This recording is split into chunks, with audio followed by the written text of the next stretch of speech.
Welcome to my channel Sahil classes. आज की class में हम जानेंगे हिंदी के कुछ महत्वपूर्ण प्रश्न जो बोर्ड एग्जाम से रिलेटेड है। पहला जीवन परिचय है कुछ गद्य के महत्वपूर्ण, जिसमें आचार्य रामचंद्र शुक्ल, जयशंकर प्रसाद, डॉक्टर राजेंद्र प्रसाद है। इन तीनों का जीवन परिचय आप देख लीजिएगा, महत्वपूर्ण है। ऐसे ही पद्य में है महादेवी वर्मा, सूरदास, सुभद्रा कुमारी चौहान, ये तीन इंपॉर्टेंट है। साथ ही साथ तुलसीदास भी महत्वपूर्ण है, लेकिन तुलसीदास का जो जीवन परिचय है थोड़ा सा छात्रों को कठिन पड़ता है याद करना, तो एक बार वैसे नॉर्मली देख लीजिएगा तुलसीदास को, लेकिन मुझे जहाँ तक उम्मीद है इन तीनों में से ही आ जाएगा पेपर में।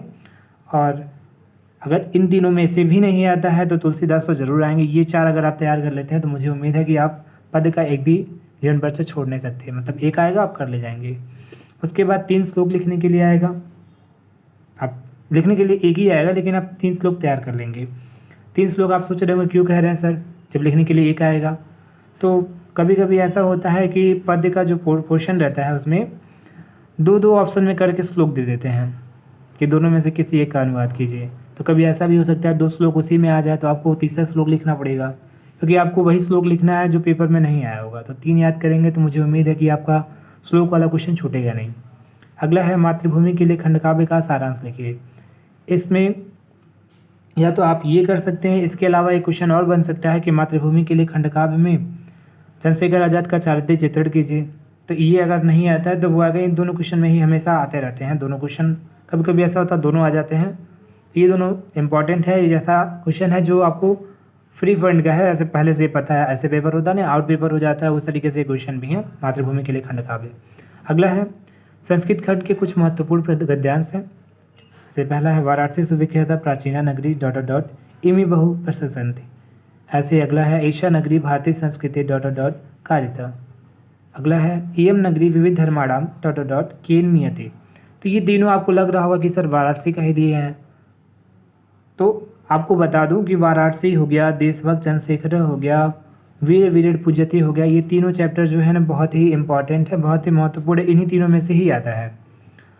कभी कभी ऐसा होता है कि इधर उधर से उठा देता है क्वेश्चन, लेकिन 2 ऑप्शन आएंगे, दोनों में से कोई एक ऑप्शन जो होगा उसमें का ये तीनों में से मिल जाएगा आपको, तो परेशान होने की ज़रूरत नहीं। ये दोनों चैप्टर जो हैं बहुत ही ईजी हैं, आप एक बार पढ़ लेंगे तो इसका अनुवाद आप कर सकते हैं। वाराणसी भी ईजी है, तो मुझे आप लोग से यही अनुग्रह है कि आप ये तीनों चैप्टर आराम से देख लें इसको।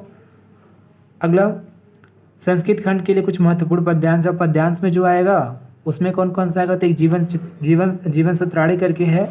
ये चैप्टर जो है इसी से पद्यांश आते हैं, और इससे नहीं अगर आते हैं तो आप श्लोक का अर्थ, जैसे कि वाराणसी पाठ में एक श्लोक दिया हुआ है मंगलम मर्डम यत्र विभूति करके, और वीर वीर पूजते में भी दिया है बंधनम मर्डम वापि जय वापि पराजय करके। ये सब श्लोक जो दिए हुए हैं उन श्लोकों का अर्थ आप समझ लीजिएगा। अगर जीवन सूत्राणी से प्रश्न नहीं बनता है तो उनसे ही आएगा, और इन दोनों के अलावा कहीं से आते नहीं हैं।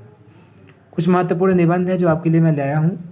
आप लोग को भी कन्फ्यूजन रहता है कौन सा निबंध तैयार करें हम लोग, तो 4 हैं, चारों आप तैयार कर लीजिए। चारों में से एक आधे रहते हैं हमेशा। तो पहला है बेरोजगारी की समस्या, और इसका समाधान भी देख लीजिएगा तो ज़्यादा अच्छा होगा। नारी शिक्षा, विज्ञान वरदान है या अभिशाप, दोनों के बारे में आपको बताना पड़ेगा। पर्यावरण प्रदूषण के कारक, समस्या व समाधान। कारक नहीं आता है बट आप कारक भी देख लेंगे तो ज़्यादा अच्छा होगा, समस्या समाधान आते हैं। तो उम्मीद है कि आपको कुछ समझ में आएंगे कि हिंदी में कितने इंपॉर्टेंट क्वेश्चन कौन कौन से हैं। आप इन प्रश्नों को जरूर कर लें। इन प्रश्नों को करने के पश्चात मुझे उम्मीद है कि आप बढ़िया नंबर आप अर्जित कर सकते हैं। तो चैनल पे देखने के लिए बहुत बहुत धन्यवाद। और कुछ प्रश्न हैं जो आते रहते हैं पेपर में, जो मैं अगली वीडियो में डिस्कस कर दूँगा। तो उम्मीद है कि आप इसको तैयार कर लेंगे। आपकी यात्रा के लिए आपको बहुत बहुत शुभकामनाएं। Thank you very much.